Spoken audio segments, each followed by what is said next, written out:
वेणुं क्वनन्तमनुगैरनुगीतकीर्तिं गोप्यो दिदृक्षितदेशाभ्यगमन् समेताः तप्तकाञ्चन गौराङ्गी राधे वृन्दावनेश्वरी वृषभानुसुते देवी त्वां नमामि हरिप्रिये नाहं वसामि वैकुण्ठे योगिनां हृदयेन च मद्भक्ता यत्र गायन्ति तत्र तिष्ठामि नारद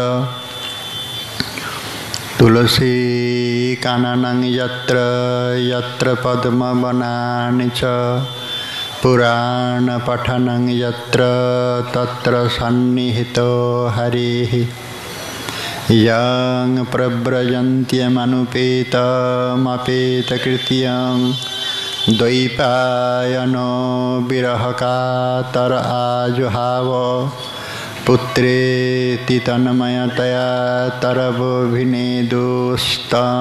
सर्वभूतहृदयं मुनिमानतोऽस्मि वाञ्छाकल्पतरुभ्यश्च कृपासिन्धुभ्यैव च पतितानां पावनेभ्यो वैष्णवेभ्यो नमो नमः। जय रूप सनातन भट्ट रघुनाथ श्रीजीव गोपाल भट्ट दास रघुनाथ ऐछाय गोस्वामीर करी चरण वंदन यहाँ हईते विघ्ननाश अभीष्ट पुराण दुर्गमे पथिमेन्धस्य स्खलत्पाद गतिर्मुहु स्वकृपायष्टिदानेन सन्तु सन्तु। जय राधे।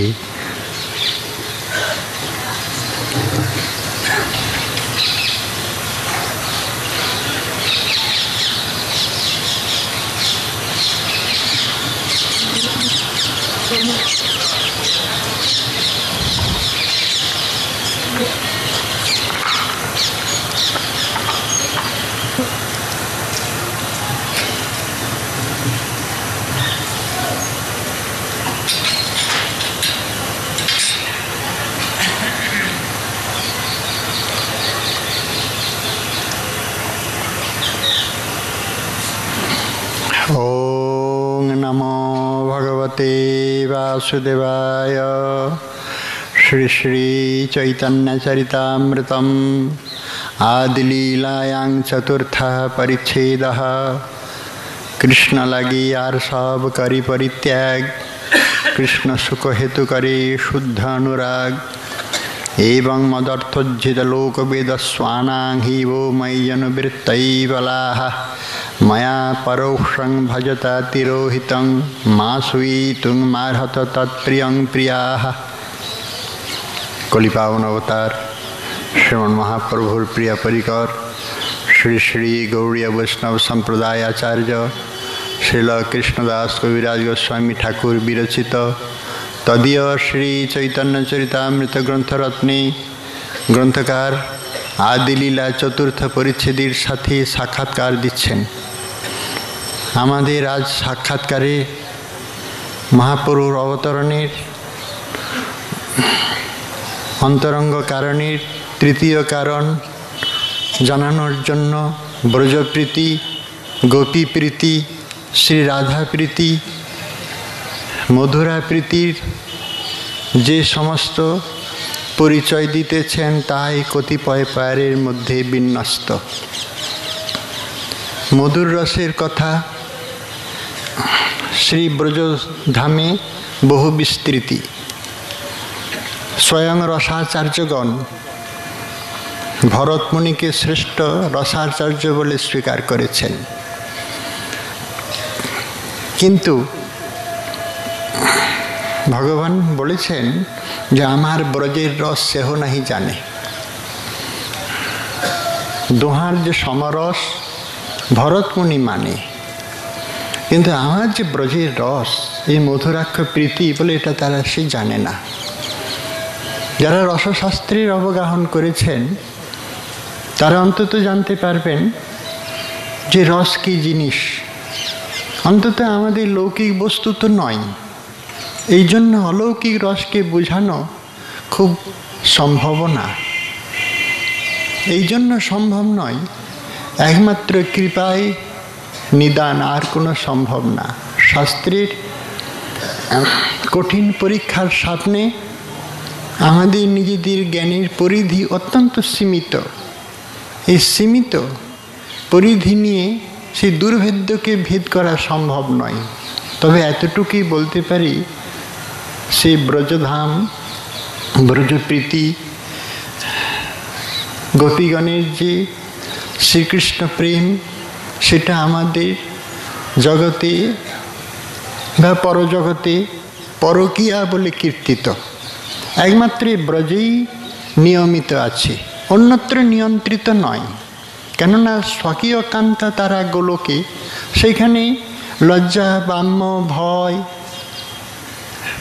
এবং দুর্লভতা এ সমস্ত নাই। কিন্তু ব্রজে যোগমায়া ছলনা করে, তার মায়া দিয়ে, মানে যোগমায়া, তো যোগমায়া মানে যে যোগ করিয়ে দেয়, ভুল করলে হবে না, যে যোগ করিয়ে দেয় গোবিন্দের সাথে তার পরিকরের আর তাদের অনুগত জনের, এবং তাদের অনুগত জনের যোগ করিয়ে দেয়। এটা হলো যোগমায়ার কাজ। আর মহামায়ার কাজ তো আমরা খুব বিলক্ষণ জানি, ভগবানের থেকে আমাদের বিয়োগ করিয়ে দেয়, বিযুক্ত, আমরা নিরন্তর বিযুক্ত হয়ে আছি। এটা হলো মহামায়ার কাজ। কিন্তু যোগমায়া পূর্ণমাসী ইনি সাক্ষাৎ এসে উপস্থিত হয়েছেন কৃষ্ণলীলার সংঘটন ঘটানোর জন্য। সে অঘটন ঘটনা অদ্ভুত, তার ইন্দ্রজালের মহিমা, যে মহিমায় স্বয়ং রাধা গোবিন্দ গোপীগণ তারা নৃত্যরত। যোগমায়ার হাতে তারা এক প্রকার পুত্তলিকা, এইখানে অন্য কারোর প্রবেশ নাই। তবে যে আমরা দেখি কখনো কখনো এই পুতনাদি রাক্ষসীরা এসে প্রবেশ করেছে, বলছেন এটা কৃষ্ণের ইচ্ছায়, নতুবা উদার্য লীলার বিকিরণ ঘটবে না, না হলে অসম্ভব। ব্রহ্মা এসে উপস্থিত হলো, যে ব্রহ্মা আসতে পারবে কেন? এটাও তন্মাতৃ নাঞ্চ কস্যচ, মায়েদের অখণ্ড বাৎসল্য রস পিপাসু ভগবান, সেই রস আস্বাদনের জন্য ব্রহ্মার আগমন আনুষঙ্গিক, মানে গৌণত রূপে। ব্রজের এই স্বাদ বলে, মানে তৃণচরে এত বেশি কিছু তৃণের অভাব হয়নি, কেননা নবস্বাদ বল, নবতৃণের অভাব হয়নি। অথচ বাছরগুলোকে লোভ দেখিয়ে ব্রহ্মা চুরি করে নিল। এটা কৃষ্ণের ইচ্ছায়, সব গোবিন্দের ইচ্ছায়। না হলে, আর আমরা যে এসেছি ব্রজধামে, আমরা তো প্রাকৃত দেহ মন নিয়ে এসেছি, আমরা এলাম কি করে? সনাতন গোস্বামীপাদ বলছেন, আমাদের কাছে প্রাকৃত রূপে অনুভূত দৃশ্য হতেছে, বস্তুত প্রাকৃত নয়। এই জন্য লীলাস্তবে তিনি ব্রজের থেকে আর বাইরে যাননি।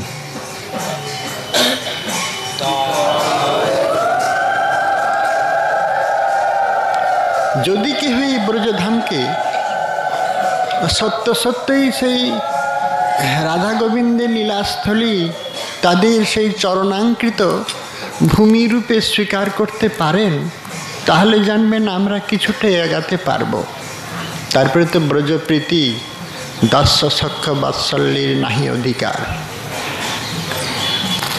সবে এক সখীগণের ইথে অধিকার। তাহলে সেইখানে যেতে গেলে আমাদের কেমন মনোভাবনা হতে হবে? আগেই আমাদের প্রস্তুতি কথাটা একটু বলে নিই, এটা রোজই একটু বলতে হয়, কেননা আমরা পুরুষাভিমান নিয়ে যেতে পারবো না। স্ত্রী অভিমান নিয়েও যেতে পারবো না। সেইখানে আমাদের জগতের মদন নাই, মূর্ছিত মদন, ভস্মীভূত নয়। মূর্ছিত মদন মানে আমাদের জগতের যাকে কাম বলি, সেখানে প্রবেশ, তার কোনো প্রতাপ নাই। সে মুগ্ধ হয়ে গোবিন্দের চরণে নিজেকে সমর্পণ করে সেবায় আতুর। এইখানে একমাত্র অপ্রাকৃত নবীন মদন শ্রী গোবিন্দ ছাড়া আর কেহ নাই। এই জন্য কাম শব্দে সবসময় প্রেম নামে অভিহিত হয়। আমরা এই জগতের লোক বলে সহজে গোপীর প্রেম নহে প্রাকৃত কাম। কাম ক্রীড়া সাম্যে তারে কহে কাম নাম। এটাই তো আমরা বিম্ব প্রতিবিম্বের কথা বললাম। দেখতে সমান, তরুণ তরুণীর মিলনের মতোই গোপী গোপীনাথের মিলনের দৃশ্য হয়, কিন্তু দৃশ্য নয়, ওই রকম নয়। আমরা যদি ওই রকম চিন্তা করি না, তাহলে ভুল পথে চলে গেলাম, আর প্রবেশ পথ রুদ্ধ হয়ে গেল। তাহলে কি করে এই দ্বার উন্মুক্ত হবে? বলে বহুদিন এই ধূলিকণাকে আশ্রয় করতে হবে। বহুদিন, একটা জন্মই না, কত জন্মই না চলে যায়, জন্মান্তরেই বা চলে যায়। এইখানে ধূলিকণাতে এমন কিছু অনুরাগ নিহিত আছে, মিশ্রিত আছে, যার স্পর্শেতেই জীব ধন্য হতে পারে। ব্রজবালাদের কৃষ্ণানুপ্রীতি সুরঞ্জিত এই ব্রজের ধূলিতে। এই জন্য এই স্থানকে আশ্রয় করাটা হলো সর্বশ্রেয়। তারপরে এইরকম অনুরক্তিমান যদি উন্নততর সাধকের সাক্ষাৎ লাভ হয়, কোনো রকমে হয়ে যায়, তাহলে জানবেন আরেকটু দরজাটা প্রশস্ত হলো। তখন আমরা এমন একটা স্বরূপের অভিমানে প্রবেশ করলাম, যেখানে পুরুষও নাই আর প্রকৃতিও নাই, স্ত্রীও নাই, পুরুষও নাই। কি আছে তাহলে?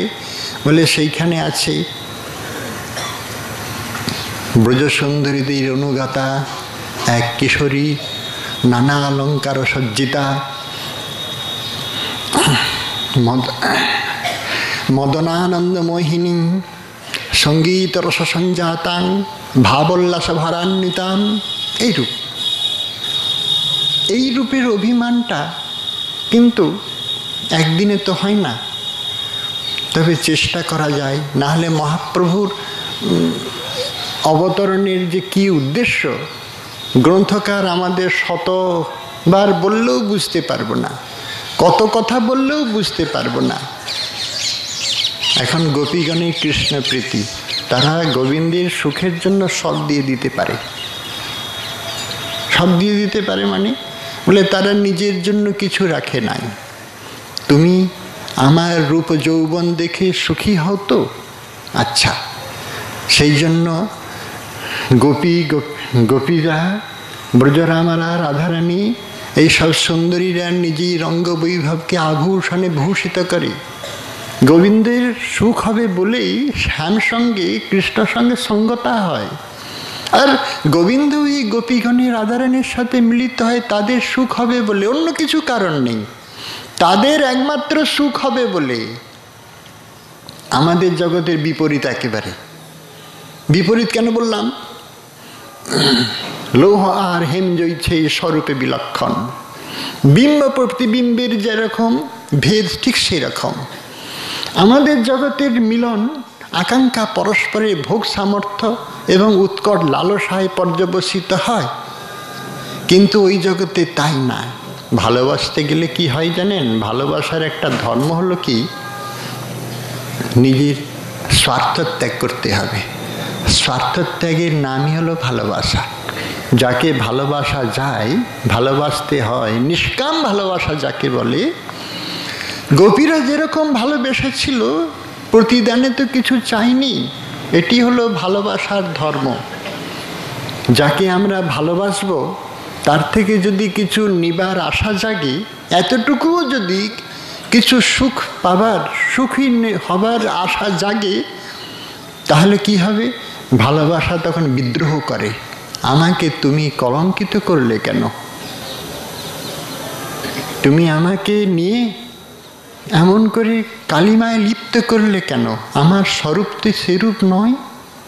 যাকে ভালোবাসা যায় তার থেকে কিছু নিতে নাই, এমনকি মনে মনেও কোনো চাহিদা নাই। তুমি ভালো থাকো, তোমার সুখের জন্য আমি যা কিছু দিতে পারি, যা চাইবে আমি তাই দিব। এটাই হলো আমাদের ইহজগতের ভালোবাসার স্বরূপ। কিন্তু এই জগতে নাই, এই জগতে এই রূপটা থাকে না। এই ব্রজর রীতিতে এই রূপটা দেখা যায়। আমার জীবন যৌবন ধন মন প্রাণ তা মনমনস্কা মত প্রাণা মদর্থে ত্যক্ত দৈহিকা বা ত্যক্ত লৌকিকা মামেব দ্বৈতং পৃষ্ঠং আত্মানং শরণং গতা। তা মনমনস্কা, আমাতেই তারা মন ধারণ করেছেন। মানে গোবিন্দের রূপে মুগ্ধ হয়ে, তার বিলোল কটাক্ষপাতে, তার অঙ্গের মাধুর্য দর্শনে বা সৌন্দর্যের অবলোকনে অপাঙ্গ বীক্ষণে মুগ্ধ হয়ে এইসব সুন্দরী নিচয় তার চরণে একেবারেই নিজেকে বিসর্জন দিয়ে দিয়েছে। কৃষ্ণং বিদুঃ পরং কান্তং ন তো ব্রহ্মতয়া মুনে। গোবিন্দকে কিন্তু ব্রহ্মবুদ্ধিতে ভগবত বুদ্ধিতে ভালোবাসেনি, খুব ভালো লেগেছে। সুন্দর কিনা দেখলেই কি হয় জানেন, তখন কিছু দিতে ইচ্ছা করে। এই জগতের এটা নিয়ম। প্রতিদিনে কিছু চাওয়া যায় না। এটাই হলো সুন্দরের উপাসনার পদ্ধতি। আমাদের জগতেও কিছু কিছু দেখা যায়। সুন্দর ফুলটাকে যদি কিছুক্ষণ রাখতে পারতাম, ঝরে যাবে না, আরো বেশি দিন যদি রাখতে পারতাম, এই সুন্দর স্বরূপটাকে, সুন্দর যৌবনটাকে যদি রাখতে পারতাম, এরকম হাসি শোভা রাশিতে মুগ্ধ স্নিগ্ধ এই দেহটিকে যদি সুন্দর করে কিছুদিন রাখতে পারতাম, হয়তো বা বিনিময় থাকবে কিনা আমরা জানি না, তবে মনে একটা ইচ্ছা জাগে সুন্দর জিনিসকে পূজা করার। এটা পদ্ধতি থাকুক না, আমরা কিনা সুন্দরের পূজারি কিনা। আর ওই জগতে সবই সুন্দর। ব্রজরা আমার সেই জন্য ভুবন ভুলানো হাসি দিয়ে ভুবন মোহনকে অত্যন্ত মুগ্ধ করতে সচেষ্ট পরায়ণা। হ্যাঁ, তারা শুধু তাই না, কখনো বা ফুলসজ্জা রচনা করে, হ্যাঁ, কখনো বা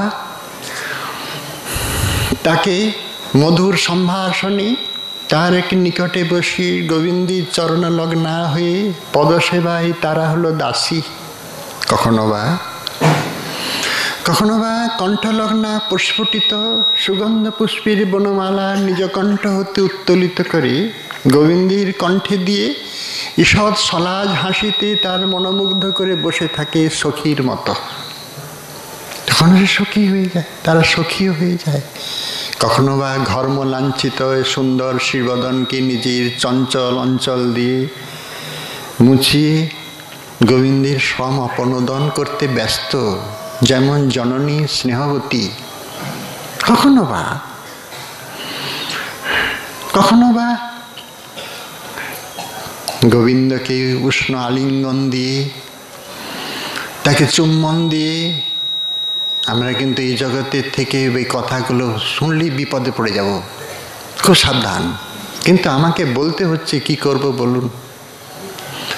কখনো বা উষ্ণ আলিঙ্গন দিয়ে, কখনো বা মধুর চুম্বন দিয়ে, অথবা দেহাংশে সর্বস্ব দিয়ে। তুমি এতেই যদি সন্তুষ্ট থাকো, তাহলে কুল শীল লজ্জা ধৈর্য সমস্ত কিছুকে বিসর্জন দিয়ে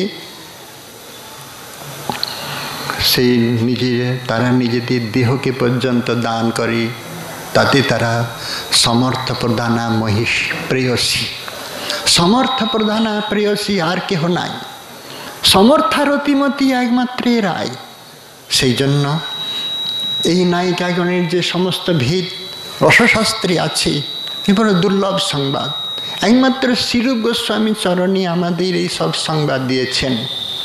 মহাপ্রভুর কত বড় কৃপার অবদান। শ্রীরূপ চরণ শ্রীচৈতন্য মনোভীষ্টং স্থাপিতং যেন ভূতলে। শ্রীচৈতন্য মনোভীষ্ট এই নায়িকা ভেদ অভিসারিকা হয়।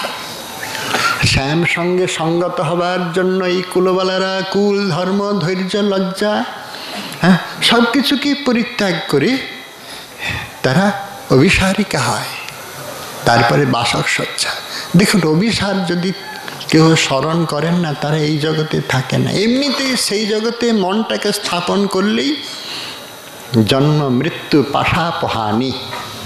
উপনিষদ মন্ত্রে বলেছেন সেখানে জন্মও নাই, মৃত্যুও নাই, কোনো বন্ধন নাই। জন্মকর্ম ন বিদ্যেতে বৈষ্ণবানাম। মহাত্মাগণের জন্মও নেই, কর্মও নেই, শোক নাই, দুঃখ নেই, জরা নাই, মৃত্যু নেই। বলে সে কি কথা? বলছেন হ্যাঁ, আমাদের জগতে এমন কিছু উন্নততম সংবাদ রেখে গিয়েছেন আচার্যগণ, আমরা পাতা উল্টিয়ে দেখি নাই। এই আমাদের দুর্ভাগ্যের পরিচয়। শ্রীরূপচরণ জানাচ্ছেন গোবিন্দকে সুখী করার জন্য তারা অভিসারিকা হয়। যদি প্রদোষলীলায় অভিসার আপনারা গ্রহণ করেন, প্রদোষলীলায় জ্যোৎস্না অভিসার, তামাস অভিসার, এই অভিসার লীলায় প্রবেশ করলেই হয়ে গেল আর কি। যারা পূর্বের আচার্যগণ, কবি বিদ্যাপতি, চণ্ডীদাস, কবি জয়দেব, এনারাই উন্নত উজ্জ্বল রসির ভোরের কোকিল। ভোরের কোকিল আমাদের কাছে সেই উজ্জ্বল গীতি গেয়ে জানিয়ে দিয়েছেন, আসছে আসছে, অনুরাগের সূর্যোদয় হতে আর বেশি দেরি নাই। আসলো শ্রী চৈতন্য মহাপ্রভু, দিলেন মনোভীষ্ট পূরণ করেছেন, কিন্তু আমরা মোহনিদ্রা হতে আজও জেগে উঠতে পারিনি। কোকিলের সুমধুর কণ্ঠস্বরে পঞ্চম দানে হয়তোবা কারো নিদ্রার উত্থান হয়, কিন্তু আমরা সেই পঞ্চম দানের যে অনুসন্ধান আজও করতে পারিনি। অভিসার, অভিসারের কত কথা শ্রী শুকদেব বলেছেন। শ্রুতিভীর বিমিজ্ঞান, বেদ, উপনিষদ, মন্ত্র, তন্ত্র যাকে অনুসন্ধান করছে, আর কৃষ্ণ বিষাক্তমনা হয়ে সুন্দরীগণ অভিসারিকা হতেছেন। এই জন্যই তো তাদের পদপৃষ্ঠ বা তাদের চরণরজের একটি ধূলিকণাকে বন্দনা করার জন্য উদ্ধব মহাশয় বলছেন, আমাকে বেশি কিছু চাই নাই, তোমার ব্রজের একটা তৃণগুল্মলতা করে দাও। আসামহ চরণরের জুষামহ শ্যাম বৃন্দাবনে কিমপি গুল্মলত ঔষধি নাম যা দুস্তজমার্য পথঞ্চ হিত্বা ভেজৌর মুকুন্দ পদবী শ্রুতিভীর বিমিজ্ঞান। ব্রজরামারা যখন অভিসারে যায় না, তাদের যে অনুরাগ হলো, অনুরাগটা কীরকম? এক জন্মে নয়, শত জন্মে নয়, কোটি কোটি জন্মে ঋষিগণ তপস্যা করে এই অনুরাগ, এই কৃষ্ণ প্রীতি লাভ করতে পারে নাই। এদের হয়ে গেল কি? নিত্যকান্তা। এটাই মহাপ্রভু দিয়ে গেছেন, এইটাই। এই গুপ্ত রস সিন্ধু ব্রহ্মা না পায় এক বিন্দু, এই প্রেম বিলাইল সংসারে। কহিবার কথা নহে, কহিলে কেহ না বুঝয়, ওইছে চিত্র চৈতন্যের রঙ্গ, সেই সে বুঝিতে পারে চৈতন্যের কৃপায় যারে হয় যদি তার দাসানুদাসের সঙ্গ। আনুগত্য না হলে পাওয়া যাবে না। তাই অভিসার শুকদেব যেমন গান করেছেন, পরবর্তী আচার্যগণ গান করেছেন এদের অভিসারকে। এরা তখন অভিসারিকা হয়। কুঞ্জসজ্জা, শ্রীরূপ গোস্বামীপাদ আমাদের জন্য কি করে গেছেন জানেন? কুঞ্জসজ্জা মানে বাসক সজ্জিকা, উৎকণ্ঠিতা, খণ্ডিতা, কলহান্তারিতা, হ্যাঁ, মান। এরপর হলো প্রসৃত ভর্তৃকা, স্বাধীন ভর্তৃকা। কি বিন্যাস! নায়িকা ভেদের বিন্যাস। যেমন সম্ভোগ রস, সেই এক একটির বিন্যাসের উদ্দেশ্য হলো কৃষ্ণপ্রীতি, গোবিন্দকে সুখী করা চায়। এই জন্যই তুমি পুষ্পাভরণে বড় বিলসিত হতে ভালোবাসো তো। সুন্দরীগণ তখন বৃন্দাবনের পুষ্পের তো অভাব নাই, সুগন্ধি ফুলের অভাব নেই এতটুকু। তো সেই সমস্ত পুষ্পগুলিকে চয়ন করে তারা সব মালা গাঁথে। কেন গাঁথে জানেন? গোবিন্দের গলদেশ অর্পণ করলে তার সুখী হবে, সুখী করবে বলে একটা কথা জানিয়ে রাখি, শ্রীরূপ গোস্বামীপাদ পুষ্পের আভরণ বর্ণনা করেছেন।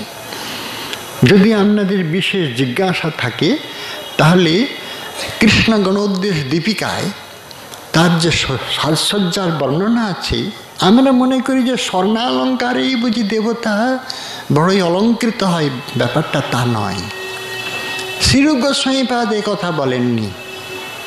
তিনি তার এই বিখ্যাত গ্রন্থে, মানে ক্ষুদ্র, অবয়ব ক্ষুদ্র কিন্তু বিখ্যাত, শিশু শ্রীকৃষ্ণের মুখবিবর ক্ষুদ্র হলেও অনন্ত ব্রহ্মাণ্ডের প্রবেশ ক্ষুদ্র নয়, কিন্তু আমাদের কাছে বহু সমাচার এনে দেয়।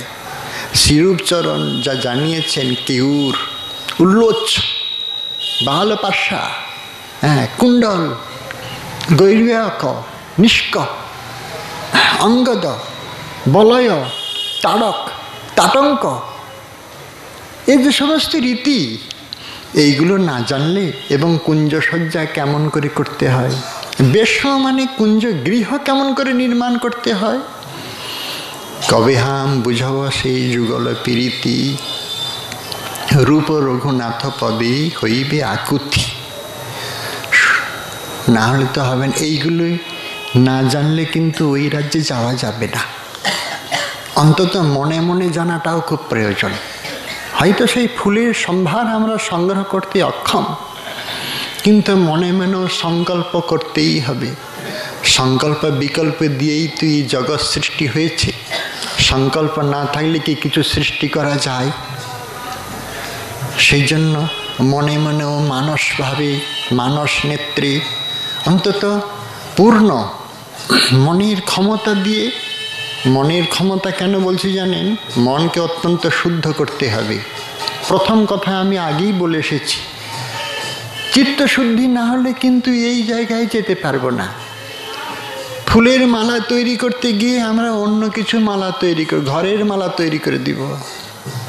কেন জানেন? চিত্তশুদ্ধির প্রথম বাধা হয়ে এসে দাঁড়িয়েছে আমাদের আমার। আমার কেমন জানেন? আমার হলেই ভেদ জ্ঞান হয়ে গেল। হ্যাঁ, আমাদের জগতে অনেক দুর্যোধন পাওয়া যাবে, ক্ষুদ্র বৃহৎ অনেক অনেক দুর্যোধন, ছোট দুর্যোধন, বড় দুর্যোধন, অনেক অনেক দুর্যোধন পাওয়া যাবে। দুর্যোধন কি করেছিল জানেন? আমার বলেছিল। হস্তিনাপুর তো তার হলোই, ইন্দ্রপ্রস্থের ঐশ্বর্য দেখেও বললে এটাও আমি নিব, এটা আমার হওয়া চাই। তারপরে যত ছলনার আশ্রয় করতে হয় ততটাই করেছে। যত ছলনার আশ্রয় করতে হয়, কপটতা, কৈতবতা, ছলনা, মিথ্যা যত করতে হয়, আমাদের জগতে, এই জগতের না, এরকম ছোট বড় অনেক দুর্যোধন এই ছলনার আশ্রয় করে সব আমার করতে চায়, আমার করতে চায়। অপরের ঐশ্বর্য দেখলো এটা আমার যদি হতো, এই দুর্যোধনের নীতি। শেষকালে কি হলো জানেন? কুরুক্ষেত্র তৈরি করে ফেললো। আমার হওয়ার জন্য তো কুরুক্ষেত্র করতে হবে, হয়ে গেল কুরুক্ষেত্র হোক, কিন্তু আমার হওয়া চাই, আমার হওয়া চাই। যুধিষ্ঠির কিন্তু তা করেনি। যুধিষ্ঠির মানে কি জানেন? যুধিষ্ঠির, যুধিষ্ঠির, যুধিষ্ঠির শব্দের অর্থ হলো যুদ্ধেতে যে স্থির থাকে।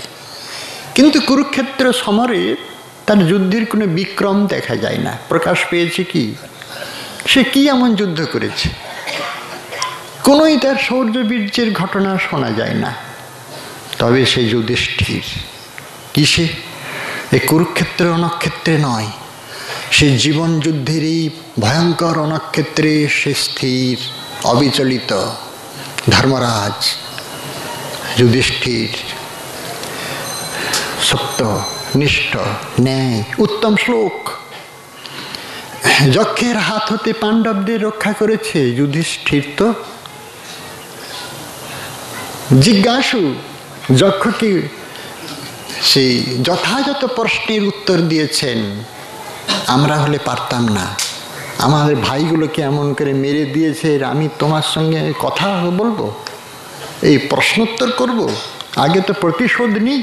কিন্তু যুধিষ্ঠির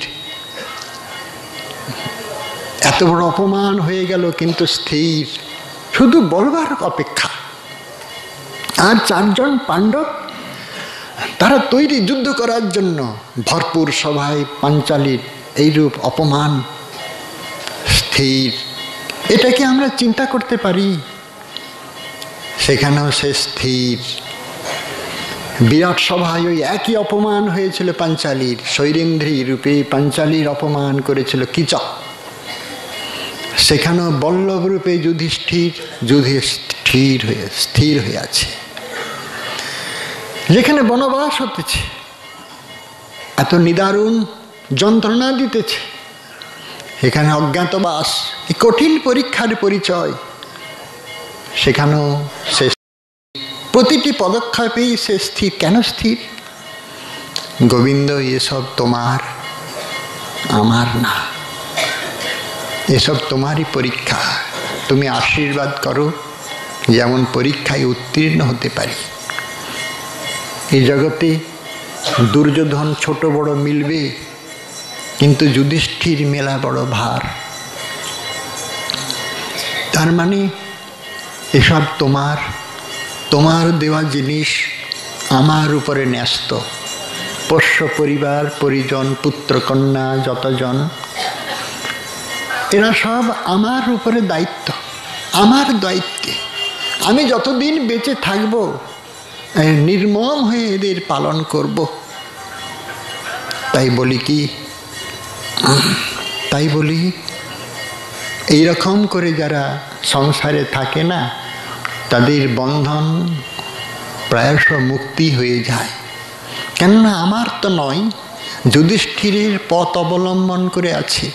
কুরুক্ষেত্রে যুদ্ধ হবেই, সকলের জীবন নেমে আসবেই, এটা নিয়ম। আমরা যখন জীবন যুদ্ধে এসে পড়েছি, যুদ্ধ হবেই, তবে দুর্যোধন থাকবেই। এ কথা মানবেন তো না, কিন্তু দুর্যোধন থাকবেই। যুধিষ্ঠিরের শেষ পর্যায়ে কি হলো? যুদ্ধে সে জয়শ্রী লাভ করল। কেন? গোবিন্দ তার সহায়। গোবিন্দ সহায় হলেই যে যুদ্ধে জয় হবে এমন কথা নয়। একটা বিশেষ তার মন ছিল কি, আমার কিছু না, সব গোবিন্দের দেওয়া সম্পদ আমি ভোগ করছি। নারদ ঋষি এসছেন, কে বড়? একটা মালা নিয়ে এসছেন। এই সভার মধ্যে কে বড়? হস্তিনাপুরের সভা। যুবরাজ দুর্যোধন তখন উঠে বলছেন, আমি বড়, আমাকে মালা দাও। সর্বনাশ! এত লোকমান্য ঋষিতুল্য মহাপুরুষেরা সব বসে আছেন। ভীষ্মদেব, আচার্য দ্রোণ, কুরুকুলাচার্য, কৃপাচার্য, মহাত্মা বিদুর আস্ফালন করে উঠল কি, আমি বড়, আমাকে মালা দাও। আচ্ছা যুবরাজ, আমাকে আরেকটু চিন্তা করতে দাও। নারদ ঋষি তো একেবারে ইন্দ্রপ্রস্থের সভায়, যুধিষ্ঠিরের সভায় এসে বলছেন, আমি একটা মালা এনেছি, যে সব থেকে বড় তার গলায় পরিয়ে দিব। প্রভু এসেছেন, বসুন। যিনি সব থেকে বড় তিনি আসছেন, তার সিংহাসন এখন শূন্য। এই আসলেন বলে কথা, একটু অপেক্ষা করুন। আমাদের কুলদেবতা তিনিই হতেছেন সর্বাপেক্ষা শ্রেষ্ঠ, গরিয়ান, গরিষ্ঠ। গোবিন্দ আসলেন। আসতে নারদ ঋষি তার মালা পরিয়ে সাষ্টাঙ্গ প্রণাম করলেন। হ্যাঁ, এর নামই যুধিষ্ঠির। আর কোনো অবস্থাতেই বিচলিত হয় নাই। কত শত ঝঞ্ঝাবাদ না, যুধিষ্ঠির। শেষ পর্যায়ে কুরুক্ষেত্রের পরিণাম আমরা খুব ভালো জানি। ধর্মের জয় হলো, অধর্মের পরাজয় হলো। দুর্যোধনের কিন্তু মনের থেকে এখনো যায়নি। যুদ্ধের শেষ পরিণতিতে ভীমের গদাঘাতে উরুভঙ্গ হয়ে কাতর যন্ত্রণায় আতুর হয়ে পড়ে রইল অন্ধকার রাত্রে। তার মানে কি জানেন? এই আমার করতে করতে করতে করতে একদিন এই মহাভীমের মতো মহাকাল এমন জায়গায় গদাঘাত করবেন আমাদের, ব্যাস আমরা এই অন্ধকারে কাতরাতে থাকবো, কোনো উপায় নাই, যন্ত্রণায় কাতরাতে থাকবো।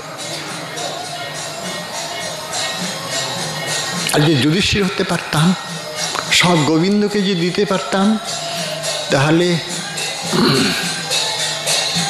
এই বিশাল ঐশ্বর্য, ইন্দ্র সম ঐশ্বর্য, রাজা যুধিষ্ঠির নাথ নাথান প্রজা পাহি, অনাথ প্রজাগণকে তুমি পালন করো। গোবিন্দের নির্দেশে সিংহাসনে বসে প্রজা পালন করেছিলেন। যেই আমার শুনলেন যে আমাদের কুলদেবতা অন্তর্হিত হয়েছেন, আর বিলম্ব করলেন না, তিনি মহাপ্রস্থানের পথে চলে গেলেন। এখানেও সেই যুধিষ্ঠির, আর কেহ যেতে পারেনি, স্থির। কেননা এই সংসার তো আমার না, এই সংসার যার। তিনি যখন চলে গিয়েছেন, আমার এখানে থাকার বিন্দুমাত্র প্রয়োজন নেই। বিলম্ব না করেই তিনি চলে গেছেন মহাপ্রস্থান। মহাপ্রস্থান মানে কি জানেন? যাত্রা পথে চলে যায় আর ফিরে আসা যায় না। দেখবেন যারা মহাপ্রস্থানের রাস্তা দেখেছেন, কি দেখেছেন জানেন? আদিবদ্রীতে যাবেন, মহাপ্রস্থানের রাস্তাটা একটু দেখে আসবেন, যে স্বর্গারোহণী। সে তত দূর যেতে পারবো না, তো এত বরফ। এর সামনেটুকু একটু দেখে আসবেন। কি দেখে আসবেন জানেন? একটু ভালো করে দেখবেন। ভীমপুলটা অতিক্রম করলেই দেখবেন সব ধূসর পাথরগুলো পড়ে আছে, ছাই রং। মহাপ্রস্থানে চললেন মানে এই জগতের সব কিছু ছাই হয়ে গিয়ে, পিছনটা সব ছাই করে দিয়েছে। এই জগতে যুধিষ্ঠির পিছনের দিকে তাকায়নি তো,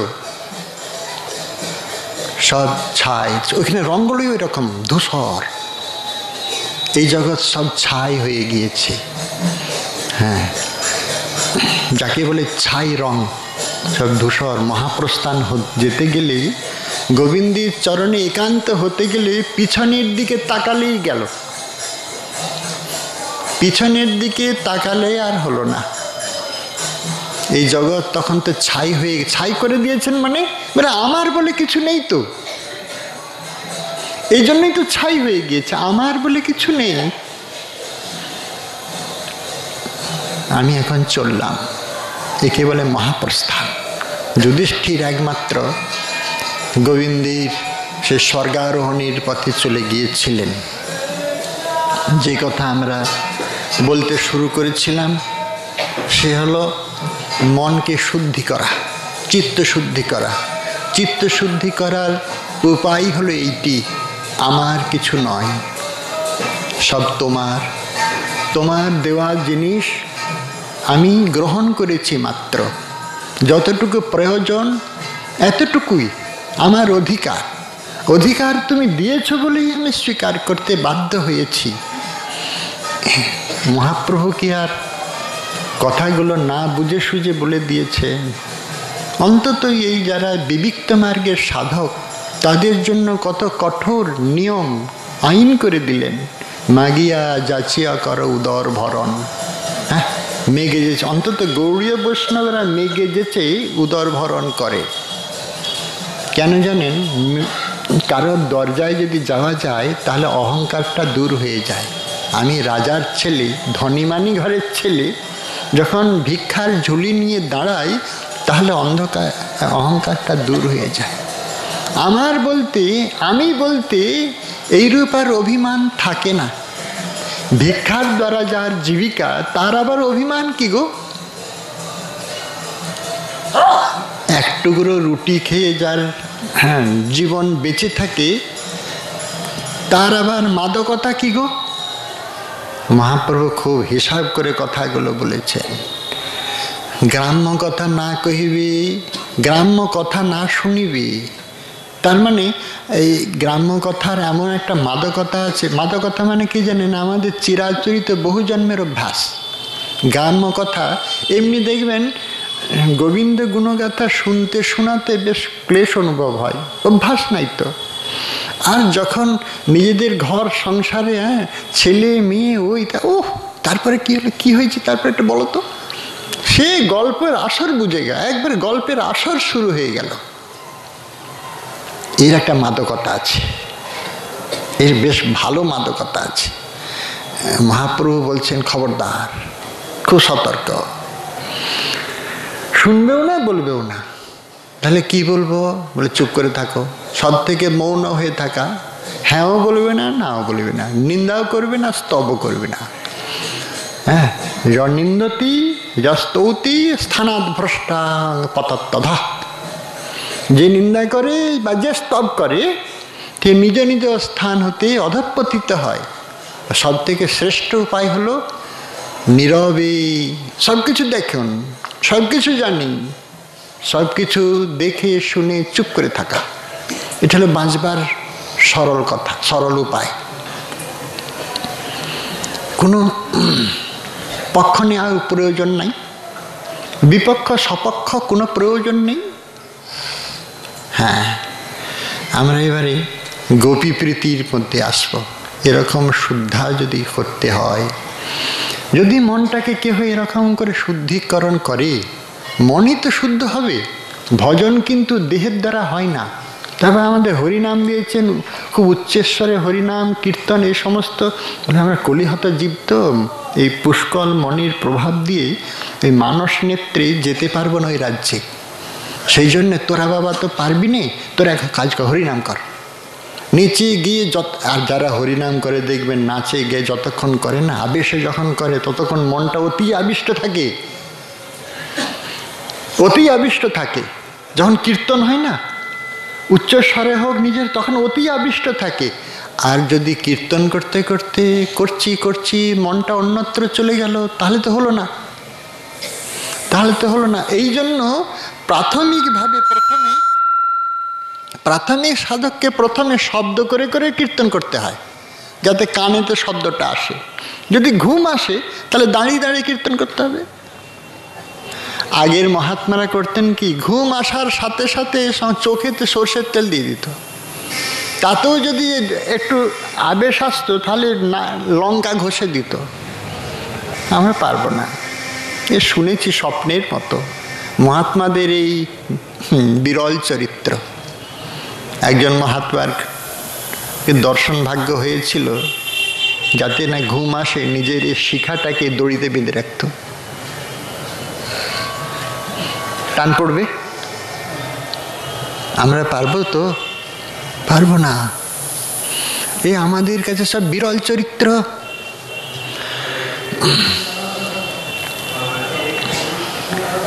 গোপী প্রীতি বুঝতে হবে।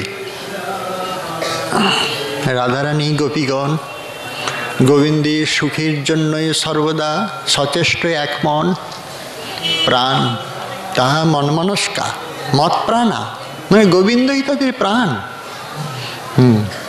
কৃষ্ণগত প্রাণা তারা। সেই জন্য তাদের ইহকাল পরকাল বলতে আর কিছুই নেই। গোবিন্দ কিন্তু সেবা যে সবসময় নিবেন এমন কথা নয়, কখনো সখনো উপেক্ষা করেন, পরীক্ষাও বা করে থাকেন। সুন্দরী সকল, তোমাদের কি এতটুকু জানা নাই? তোমরা কোথায় এসেছ? পরপুরুষের পরশলোভী এই গভীর কাননের অভ্যন্তরে উপস্থিত হয়েছ। রাসা রজনীর প্রথম সন্ধ্যাতেই এই উপস্থিত হলো। বংশী গানে সমাকৃষ্ট গোপীগণের প্রতি উপেক্ষা বচন। হ্যাঁ, তারা সমস্ত কিছুকে জলাঞ্জলি দিয়ে এসেছেন, গোবিন্দ উপেক্ষা করছেন। মানে সেবা করব বলেই যে সেবা গ্রহণ করবেন এটাও তো সম্ভব নয়। তিনি পরীক্ষাও করে থাকেন। আমাদের জগতেও আছে এরকম। হ্যাঁ, সেবা করতে ইচ্ছা করি বটে, কিন্তু সেবা করা যায় না। গুরুদেব একটু সেবার অবসর দেন, প্রার্থনা করি। হ্যাঁ বেটা, তুই কি সেবা করবি রে? গুরুদেব একটু সেবা দেন। দেখ বাবু, সেবা করতে পারবি? আপনার আশীর্বাদ। পারবি? আমি কিছু বলবো না, পারবি তো? আশীর্বাদ করুন যেমন পারি।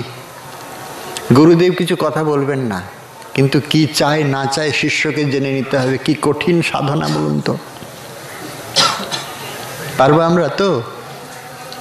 গুরুদেব বললেও তো আমরা জল দিতে পারি না। একে বলে গুরু সেবায় সিদ্ধ কাম। যেমন এই ব্রজবাসী সিদ্ধ জগন্নাথ দাস বাবার সেবক ছিলেন, নিষিদ্ধকাম মহাপুরুষ, সিদ্ধি লাভ করেছেন। একমাত্র গুরুনিষ্ঠ হয়ে সিদ্ধি লাভ করা যায়, যে কোনো একটাতে নিষ্ঠা হলে সিদ্ধি লাভ করা যায়। সিদ্ধি লাভ মানে অন্য কিছু না, একবারে ব্রজে নিকুঞ্জের দ্বারে উপস্থিত হওয়া যায়। এটাই হলো আমাদের প্রাপ্তি। সা কাষ্ঠা সা পরাগতি। সিদ্ধি বলতে অনেক বিভূতি, চমৎকার, এইগুলোর কথা বলেননি। গৌড়ীয় সাধকের কাছে শ্রেষ্ঠ সিদ্ধি হলো ব্রজ নিকুঞ্জের দ্বারি রইব গো, যদি এতটুকু সেবা দাও, এটাই হলো সর্বশ্রেষ্ঠ সিদ্ধি। মানে মরে যাব যে আমাদের মৃত্যু নেই তো, তখন দেহটা আছে, থাকলেই কি, গেলেই কি, মৃত্যুই কি, জন্মই কি। এই জন্য মহাত্মাগণের বলা হয় ধাম প্রাপ্তি, গোলক প্রাপ্তি না, স্বর্গ প্রাপ্তি না, হ্যাঁ, ধাম প্রাপ্তি। নিত্যলীলায় প্রবিষ্ট করে, নিত্যলীলায় প্রবিষ্ট, ধাম প্রাপ্ত। অতএব সেবা করব বললেই যে সেবা করা যাবে এমন কথা নয়। সেব্য যদি স্বীকার না করে, স্বীকৃতিপত্র না দেয়, ব্রজারা আমাদের প্রতি কত উপেক্ষা পছন্দ। তোমরা সুন্দরী, কুলধর্ম, বেদধর্ম, এই সমস্ত লোকাচার, দেশাচার, গৃহাচার, এই সমস্ত আচারকে বিসর্জন দিয়ে তোমরা এসেছ কেন? তোমরা নিজ পরিজন, সন্তান সন্ততির পালন পোষণে ব্যস্ত, যাও, ঘরে ফিরে যাও। আর যদি আমাতে ভালোবাসা টানেই তোমরা এসে থাকো, তাহলে বলি ঘরে গিয়ে আমার কথা স্মরণ করো, তাহলে আমাকেই পাবে। সুন্দরী সকল তার প্রতি উত্তর কি দিলেন জানেন? প্রতিবচন। এরা তো পরম প্রেমিকা। বলে, হে সুন্দর, একটা কথা জানিয়ে রাখি, নাহলে পরে কৈফিয়ত দিতে হবে। ঠিক ঠিক রাধা গোবিন্দের বা গুরুদেবের আশীর্বাদ হলে আপনি যদি সেই রাজ্যে প্রবেশ করতে পারেন, তাহলে আপনার ভগবত্তা বুদ্ধি আসবে না, আসবে না।